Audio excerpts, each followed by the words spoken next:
नमस्कार, अपना प्रदेश उत्तर प्रदेश उत्तराखंड देख रहे हैं आप। मैं हूं आपके साथ पूजा मोहन पांडे। आज सावन महीने का पहला सोमवार है, जिसको लेकर के देश के हर शिवालय में शिव भक्तों का मेला लगा हुआ है, तांता लगा हुआ है, क्योंकि शिव का सावन है और सावन महीने में भगवान शिव अपने भक्तों की सभी मनोकामनाएं पूरी कर देते हैं। उत्तर प्रदेश और उत्तराखंड में सुबह से ही शिवालयों में भक्तों का तांता नजर आया। आप काशी विश्वनाथ की इस समय तस्वीर देख पा रहे हैं, इसमें आप देखेंगे हरिद्वार की तस्वीर है, जिसमें आप देखेंगे कि किस तरीके से आस्था का सैलाब उमड़ा हुआ था। जयकारे लग रहे थे, काशी से लेकर हरिद्वार तक बम बम भोले की गूंज ही सुनाई दे रही थी। हर तरफ एक ही नाम, एक ही नारा कि भोले बाबा हमारा है।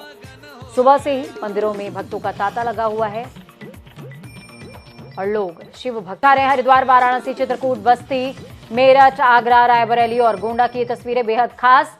हर तरफ माहौल शिवमय, कहीं पर शिव की आरती, कहीं पर शिव का अभिषेक और कहीं पर जो तस्वीरें सामने आई हैं वो मन में मनोकामना और अगाध श्रद्धा लिए हुए भगवान शिव के चरणों में नतमस्तक कि हे शिव, तमाम मनोकामनाओं को पूरा कीजिए और तमाम आपदाओं और विपत्तियों। तो वहीं दूसरी तरफ समाजवादी पार्टी के अध्यक्ष अखिलेश यादव और शिवपाल सिंह यादव में घमासान बदस्तूर जारी है। लखनऊ में विधान भवन के मतदान के दौरान सपा अध्यक्ष अखिलेश यादव ने भाजपा पर जमकर हमला बोला। अखिलेश यादव ने कहा कि राजद उम्मीदवार द्रौपदी मुर्मू को समर्थन देने के बारे में चाचा शिवपाल सिंह यादव की चिट्ठी सिर्फ भाजपा की साजिश है। वहीं शिवपाल सिंह यादव और सपा के गठबंधन सहयोगी सुभाषपा के राष्ट्रपति चुनाव में द्रौपदी मुर्मू के समर्थन देने के सवाल पर अखिलेश ने कहा कि जाने वालों को कौन रोक सकता है। अखिलेश ने बीजेपी पर हमला करते हुए कहा कि बीजेपी हमेशा से ही मुद्दों से भटकाने की कोशिश करती है। बीजेपी बताए कि आखिरकार रेवड़ी क्या है। नेताजी के लिए ये भाषा बीजेपी की पहली बार नहीं है। भारतीय जनता पार्टी का एक चरित्र रहा है कि जो सेकुलर लड़ाई लड़ेंगे, जो सोशलिस्ट लड़ाई लड़ेंगे, उनके खिलाफ इस तरह का प्रचार करें, दुष्प्रचार करें। और ये पहली बार भारतीय जनता पार्टी नहीं है। नेताजी ने जिस समय लोकतंत्र को बचाने के लिए काम किए, तो उस समय भारतीय जनता पार्टी की भाषा और व्यवहार क्या था, ये भूल जाएगा कोई क्या?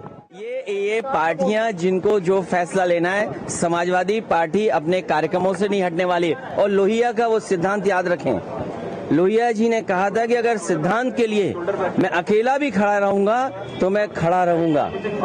ये बहुत सारे लोग समाजवादियों के आंदोलन, समाजवादी कार्यक्रमों को नहीं समझते। कन्नौज में डीएमएसपी हटाना पड़ा इन्हें। जिसने दंगा कराया वो बीजेपी का विधायक है, बीजेपी की विधायक है, महिला है।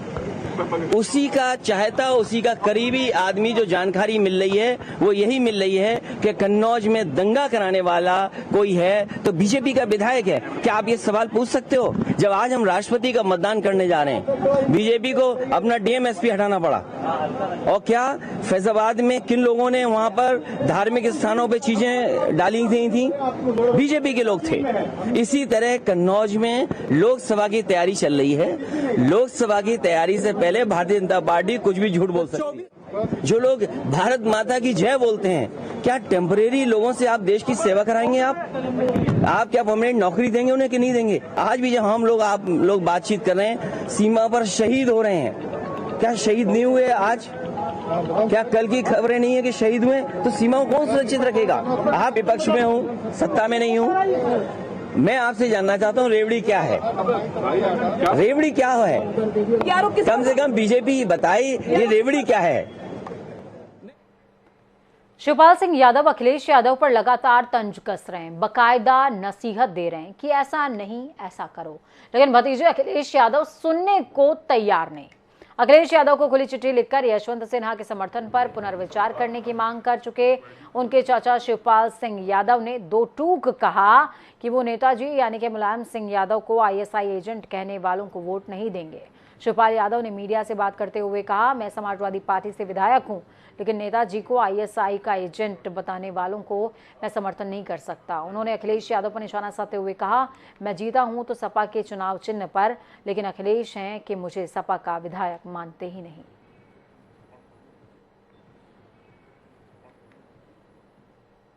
देखिए, आप लोगों के द्वारा ही हमें जानकारी मिली थी।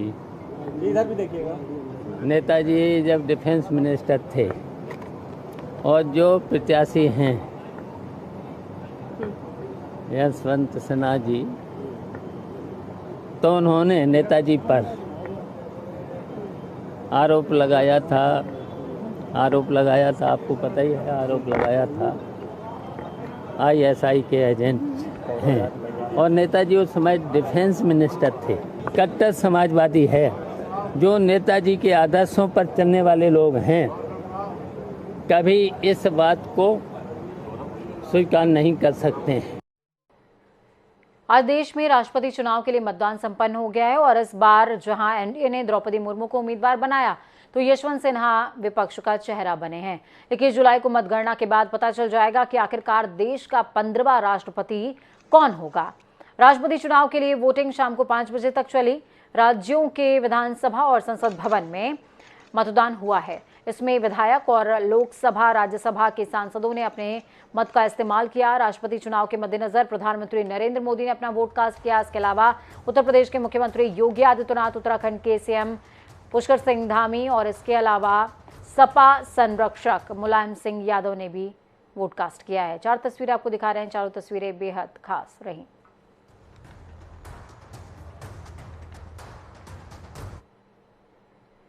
तो वहीं जनसत्ता दल के अध्यक्ष रघुराज प्रताप सिंह यानी कि राजा भैया ने भी एनडीए उम्मीदवार द्रौपदी मुर्मू को वोट कास्ट किया। वोट करने के बाद राजा भैया ने कहा कि हमारी विचारधारा यशवंत सिन्हा से नहीं मिलती, इसलिए हमारी पार्टी द्रौपदी मुर्मू को समर्थन दे रही है। जैसे यशवंत सिन्हा बयान पढ़ रहे थे, उनका एक पत्र भी आया था। उन्होंने ये कहा कि साहब हम कश्मीर में 370 के पक्ष में हैं, हम एनआरसी के विपक्ष में हैं, तो हमारी विचारधारा इससे नहीं मिलती है। एक दल के रूप में जनसत्ता दल ने हमेशा से ये कहा है कि कश्मीर से 370 भी समाप्त होना चाहिए और एनआरसी का स्वागत किया है, सीएए का स्वागत किया है। ऐतिहासिक प्रचंड विजय प्राप्त कर रहे हैं द्रौपदी मुर्मू जी और उत्तर प्रदेश में भाजपा और सहयोगी दलों के जितने वोट हैं उससे कहीं अधिक उनको मिलने जा रहे हैं। वहीं देश में राष्ट्रपति चुनाव के लिए मतदान संपन्न हो गया। इस प्रक्रिया में शामिल होकर समाजवादी पार्टी के विधायक आजम खान और अब्दुल्ला आजम ने भी वोट कास्ट किया। इस दौरान उन्होंने कहा कि मैं जीत की भविष्यवाणी नहीं कर सकता, लेकिन हर लड़ने वाला यही मानकर चलता है कि वो जीतेगा। इस दौरान उन्होंने अखिलेश यादव को लिखी गई शिवपाल की चिट्ठी को लेकर के भी अपने बयान खुलकर सामने रखे हैं। मैं ज्योतिष भी नहीं हूँ, भविष्यवाणी भी नहीं कर सकता, लेकिन हर लड़ने वाला यही मान के चलता है कि वो जीतेगा। और सबसे अच्छी बात यह है कि दारुशिफा से यहाँ तक पुलिस ने मारा नहीं। ये पहली बार देख रहा हूँ इस 15 साल में कि बगैर पिटे आ गया यहाँ तक। कोई वोटर शायद नहीं पिटा आज। ये सबसे अच्छी सूचना है आज की आपके लिए। तो आजम खान की जो खींच है उपचुनाव की वो अभी गई नहीं है और साफ तौर पर कह रहे हैं कि आज मुझे इस बात की तो खुशी है कि कम से कम कोई वोटर पिटा नहीं है। वोटर कौन? जो नेता हैं, विधायक हैं, राज्यसभा लोकसभा के सांसद हैं। तो इस दौरान कांग्रेस नेता आराधना मोना मिश्रा ने भी राष्ट्रपति चुनाव के लिए अपना वोट कास्ट किया था। प्रत्याशी के समर्थन के सवाल पर उन्होंने कहा कि कांग्रेस और तमाम विपक्षी दलों ने यशवंत सिन्हा को समर्थन दिया है और मेरा भी समर्थन यशवंत सिन्हा के साथ ही है। उन्होंने आगे कहा कि विपक्ष ने सोच समझकर यशवंत सिन्हा को समर्थन दिया है। आगे क्या कुछ कहा है सुनिए। राष्ट्रपति का मतदान जारी है और हमारे साथ पंकज सर हैं, नोएडा के विधायक हैं। सर, समाजवादी पार्टी लगातार कहती है कि राष्ट्र को बचाने के लिए हम वोट कर रहे हैं यशवंत सिन्हा को। अब देखिए वो किस आधार पर ये कहते हैं मुझे ये बात समझ में नहीं आती, लेकिन आज जब 3/4 से भी ज़्यादा मत जो मतदाता हैं वह 3/4 से भी ज़्यादा जब श्रीमती द्रौपदी मुर्मू जी को वोट करने के लिए आप आ रहे हैं तो किस आधार पर सपा के नेता ये बात कहते हैं मुझे तो समझ में नहीं आता। हालांकि सपा का निर्णय हमेशा से जब भी जनहित के लिए कोई भी निर्णय भाजपा ने लिया है, एनडीए ने लिया है, तब तक यह समाजवादी पार्टी ने उसका विरोध किया है और वह इस सीमा तक कि जब अपने देश के जवानों ने भी देश की रक्षा के लिए अपने सीने पर गोलियां खाई हैं तब भी उनकी शहादत पर सिर झुकाने के बजाय, उनके तेज पराक्रम पर उनकी पीठ थपथपाने के बजाय उस पर भी सवाल उन्होंने उठाए हैं। तो जो भी देश का हित का निर्णय होता है सपा हमेशा उसके विरोध में खड़ी रहती है, इतना ही मैं कह सकता हूँ। तो समाजवादी पार्टी के कुछ विधायक भी संपर्क में हैं भाजपा के? मैंने कहा कि संपर्क में अपने आप स्वतः लोग द्रौपदी जी को वोट करने के लिए तैयार हैं और सच में एक उस समाज को भी विश्वास दिलाने के लिए कि पूरा देश आपके साथ खड़ा है, आज सभी लोग साथ खड़े। चुनाव जारी है, हमारे साथ परिवहन मंत्री दयाशंकर सर साथ में है। सर, सुबह से वोटिंग जो मुख्यमंत्री ने पहला वोट डाला था, किस तरीके से इसको देखते हैं, क्योंकि इस राष्ट्रपति के चुनाव में जो दल की दीवार थी वो भी टूटती नजर आ रही है। देखिए, माननीय नरेंद्र मोदी जी ने और माननीय हमारे राष्ट्रीय अध्यक्ष जेपी नड्डा जी और अमित शाह जी ने जो उम्मीदवार द्रौपदी मुर्मू जी के रूप में दिया है, वो समाज के एक तो महिला हैं और जिस समाज का नेतृत्व करती हैं वो समाज वर्षों से बहुत वंचित रहा है, सबसे पिछड़ा रहा है। उस समाज का व्यक्ति आज जो देश का प्रथम नागरिक होगा, ये भारत के लिए गौरव की बात है। इसलिए लोग जो है, जो दलित, वंचित, जो कमजोर वर्गों की राजनीति करने वाले लोग हैं, वो दलगत भावनाओं से ऊपर उठ करके आज द्रौपदी मुर्मू जी को समर्थन कर रहे हैं। बहुत सारे दलों ने खुलेआम आज द्रौपदी जी को समर्थन किया है और जो कुछ दलों ने नहीं किया है उनके भी जनप्रतिनिधि आज वोट दे करके द्रौपदी जी को समर्थन कर रहे हैं। अखिलेश यादव कहना है कि ये जो राष्ट्रपति का चुनाव हो रहा है, इस पे भी 2024 की राजनीति है। देखिए, अखिलेश जी को भी यदि अपने पिछड़ों की राजनीति की बात करते हैं तो उनको भी द्रौपदी जी का समर्थन कर देना चाहिए। अच्छा, एक सवाल आखिरी है, क्योंकि आपने जिस तरीके से संगठन को मजबूत किया चुनाव से पहले, क्या लगता है कि समाजवादी पार्टी के कितने विधायक आपके संपर्क में थे या इसमें वोट डालने की बात? देखिए, आज जो है नरेंद्र मोदी जी और योगी जी के नीतियों से प्रभावित होकर के बहुत सारे लोग आज जो है भारतीय जनता पार्टी के साथ जुड़ना चाहते हैं। ये पार्टी का जो भी निर्देश होगा, तो आप दर्जनों ऐसे विधायक, सांसद हैं जो आज जो है मोदी जी और योगी जी के जो विकास की नीतियां हैं उससे जुड़ करके वो पार्टी के साथ आना चाहते हैं। तो ये दयाशंकर सर थे जो परिवहन मंत्री हैं, इनका साफ तौर से कहना है कि राष्ट्रपति चुनाव में जिस तरीके से तमाम जो दलों के लोग थे वो अपनी पार्टी को छोड़कर भी द्रौपदी मुर्मू को वोट कर रहे हैं। कैमरापर्सन रियाज के साथ जनता टीवी, लखनऊ।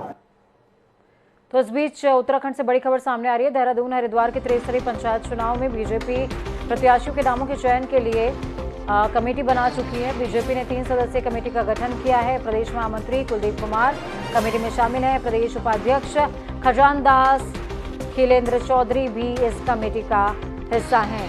शामिल कमेटी के सदस्य जिले में जनता से रायशुमारी करेंगे। 3 नामों का पैनल तैयार किया जाएगा जो कि संगठन आला नेताओं के सामने रखते नजर आएंगे। कोटद्वार नगर निगम क्षेत्र में नगर निगम की ओर से हर छोटे बड़े व्यापारियों पर नए व्यावसायिक कर निर्धारित करते हुए व्यापारियों में रोष देखने को मिला है।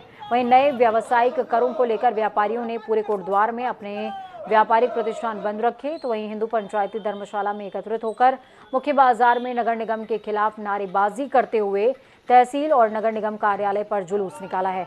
वहीं कोटद्वार तहसीलदार के माध्यम से उत्तराखंड के राज्यपाल और मुख्यमंत्री को ज्ञापन दिया गया। ज्ञापन लिखा गया है कि सरकार की ओर से घोषणा की गई थी कि 10 साल तक किसी भी तरह का टैक्स नहीं लिया जाएगा, मगर सरकार ने 2020 में नया गजट नोटिफिकेशन जारी करके हर छोटे बड़े व्यापारी पर नई शुल्क की लिस्ट जारी कर दी।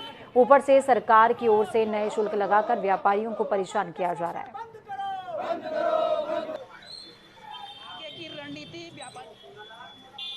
व्यापारी तो कह रहे हैं अनिश्चित काल के लिए बंद करेंगे, लेकिन मेरा सुझाव है व्यापारियों को बंद ना करके अनिश्चित टाइम के लिए दुकानें खुली रखी जाएं। वो व्यवस्था व्यापारी को करने में दिक्कत आएगी, लेकिन हम बंद नहीं करेंगे, हम दुकानों को खोल के रखेंगे। और टैक्स तो कोई नहीं देगा, काट दो आरसी सबकी। हमको चाहे हाई कोर्ट तक इसके लिए लड़ना पड़े, हम लड़ेंगे। क्योंकि मैं आपको बता दूं, आज तक कभी व्यापार मंडल हाई कोर्ट नहीं गया, व्यापारी के खिलाफ PIL लगती रही। सावन के पहले सोमवार पर पूर्व मुख्यमंत्री हरीश रावत ने भी कनखल स्थित दक्ष प्रजापति मंदिर में जलाभिषेक किया। बाबा भोले का दर्शन करने के बाद उन्होंने अपनी राजनीतिक शक्ति का भी प्रदर्शन किया है। इस मौके पर हरीश रावत ने बीजेपी सरकार पर जमकर निशाना साधा। हरीश रावत ने कहा कि कांग्रेस आगामी 9 से 15 अगस्त तक कश्मीर से कन्याकुमारी तक अलग अलग जगहों पर पदयात्रा करेगी और भारत जोड़ो यात्रा का आगाज करेगी। उन्होंने बताया कि इस अभियान का नेतृत्व कांग्रेस के पूर्व अध्यक्ष राहुल गांधी करने वाले हैं। हरीश रावत ने कहा कि ईडी के बुलावे पर कांग्रेस के नेता तो ईडी के सामने जाएंगे ही, लेकिन जिस बदले की भावना से काम हो रहा है उसके खिलाफ 21 जुलाई को कांग्रेस देशव्यापी प्रदर्शन करने जा रही है। इस दौरान हरीश रावत ने बीजेपी पर कई बड़े आरोप भी लगाए और कहा कि बीजेपी का काम सिर्फ प्रोपेगेंडा करना है।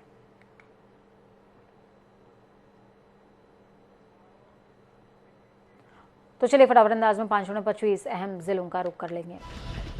ललितपुर के विकासखंड वार की प्राइमरी स्कूल में छात्रों की मजदूरी का वीडियो हुआ वायरल। मामले में बेसिक शिक्षा अधिकारी राम प्रदेश ने कहा MBSA से जांच कराई जा रही है। कोटद्वार नगर निगम क्षेत्र के नए व्यावसायिक टैक्स निर्धारण को लेकर व्यापारियों में गुस्सा। व्यापारियों ने अपने व्यावसायिक प्रतिष्ठान बंद रखे तो वहीं व्यापारियों ने मुख्य बाजार में नगर निगम के खिलाफ की नारेबाजी। फतेहपुर के जिला अस्पताल के ऑपरेशन थिएटर में महिला डॉक्टर ने सहयोगियों के माध्यम से ऑपरेशन का वीडियो वायरल हुआ। वीडियो में महिला डॉक्टर सहित 3 लोग एक महिला का कर रहे थे ऑपरेशन। जालौन के कुठौंद थाना क्षेत्र में तेज रफ्तार अनियंत्रित दूध के टैंकर ने सड़क किनारे बैठे बुजुर्ग को मारी टक्कर। अधेड़ की हुई मौके पर ही दर्दनाक मौत। पुलिस ने मौके पर किया टैंकर के ड्राइवर को गिरफ्तार। रामपुर के ग्राम गोरखपुर में 12 साल की बच्ची को कोबरा सांप ने काटा। परिजनों ने बच्ची को अस्पताल में कराया भर्ती तो वहीं डॉक्टर ने बच्ची को मृत घोषित कर दिया। अलीगढ़ के ईटा थाना क्षेत्र में एक लड़की ने बाइक फाइनेंस कराई। फाइनेंसर पैसे को लेकर दे रहा है धमकियां, जिससे परेशान पीड़िता ने SSP से लगाई न्याय की गुहार। लखीमपुर खीरी में सावन के पहले सोमवार को छोटे काशी गोला स्थित जिले के सभी शिव मंदिरों में बाबा के भक्तों का उमड़ा सैलाब। वहीं प्रशासन ने किए सुरक्षा के कड़े इंतजाम। इटावा में सावन के पहले सोमवार को नीलकंठ महादेव सिद्धपीठ के मंदिर में उमड़ी लाखों भक्तों की भीड़। प्रशासन की ओर से किए गए सुरक्षा के पुख्ता इंतजाम। संत कबीरनगर के शहर कोतवाली क्षेत्र में जमीनी विवाद को लेकर खूनी संघर्ष, जिसमें 5 घायलों को हालत गंभीर। वहीं घायल अवस्था में इंसाफ की गुहार लगाने पीड़ित पहुंचे SP दफ्तर। सावन माह का आज पहला सोमवार, भक्तों की मंदिरों में लगी कतार। तो वहीं उप जिलाधिकारी पूरन सिंह राणा ने कहा अभी मंदिरों में कांवड़ मेले और घाटों पर पुलिस प्रशासन का कड़ा पहरा। कासगंज में ट्रेन से गिरकर हुई युवक की मौत। घटना की सूचना पर RPF के साथ सहावर थाना पुलिस मौके पर पहुंची। आगामी मानसून सीजन और भारी बारिश के चलते डोईवाला तहसील प्रशासन ने एहतियातन मुस्तैदी बरतते हुए बैठक का किया आयोजन, जिसके तहत आपदा प्रभावित क्षेत्रों में आपदा से निपटने के लिए विशेष तैयारी की गई। BSP सुप्रीमो मायावती ने ट्वीट करते हुए द्रौपदी मुर्मू को BSP ने समर्थन की कही बात। तो वहीं कमजोर वर्ग के नेताओं ने अंतरात्मा के आधार पर वोट करने की अपील की। BSP के राष्ट्रीय अध्यक्ष शिवपाल यादव ने दिया बयान। कहा हमने राष्ट्रपति पद के लिए द्रौपदी मुर्मू को वोट कास्ट किया है। आगे उन्होंने कहा समाजवादियों को मानने वाले लोग यशवंत सिन्हा का समर्थन नहीं करेंगे। हरिद्वार कांवड़ मेले में श्रद्धालुओं की लगी भीड़। सुरक्षा को लेकर प्रशासन अलर्ट मोड पर। मैंगलोर पुलिस नेशनल हाईवे और कस्बे पर ड्रोन कैमरे के जरिए निगरानी रखती नजर आई। डोईवाला के बल्लावाला गांव में जल निगम की लापरवाही की वजह से हुई पेयजल की समस्या। ग्रामीणों ने ट्यूबवेल पर तालाबंदी करते हुए जल निगम के अधिकारियों के खिलाफ करी जमकर नारेबाजी। सावन के महीने का आज पहला सोमवार, सुबह से ही भक्तों की भारी भीड़ मंदिरों में उमड़ी। भगवान शिव का रुद्राभिषेक करने दूर दूर से मंदिर पहुंचे लोग। बरेली के शाही थाना क्षेत्र में बंदरों के झुंड ने पिता के हाथ से 4 महीने के बच्चे को छीनकर छत से फेंका। मौके पर पहुंचे बच्चे की मौत। मत्स्य विभाग के मंत्री डॉक्टर संजय कुमार निशांत ने पवित्र सावन महीने के पहले सोमवार को लखनऊ स्थित मनकामेश्वर मंदिर में भगवान शिव की आराधना करी। साथ ही शिवलिंग पर जलाभिषेक करते हुए देश और प्रदेश की खुशहाली की कामना की। लखनऊ के जवाहर भवन में कर्मचारियों का उग्र प्रदर्शन। पुलिस और प्रदर्शनकारियों के बीच में झड़प जारी। आंदोलन कर रहे कर्मचारियों को भेजा जा रहा इको गार्डन। झांसी की प्लेटफॉर्म पर खड़ी ट्रेन में अचानक रेलवे कर्मचारियों में किसी बात को लेकर हो गई कहासुनी। दोनों में जमकर लात घूंसे चले। अब सोशल मीडिया पर वायरल हो रहा है वीडियो। झांसी में रेलवे कर्मचारी में जमकर चले लात घूंसे, तो वहीं अब सोशल मीडिया पर धड़ल्ले से हो रहा है वीडियो वायरल। आतंकी सैफुल्ला एनकाउंटर मामले में NIA कोर्ट में मंत्री असीम अरुण की हुई गवाही।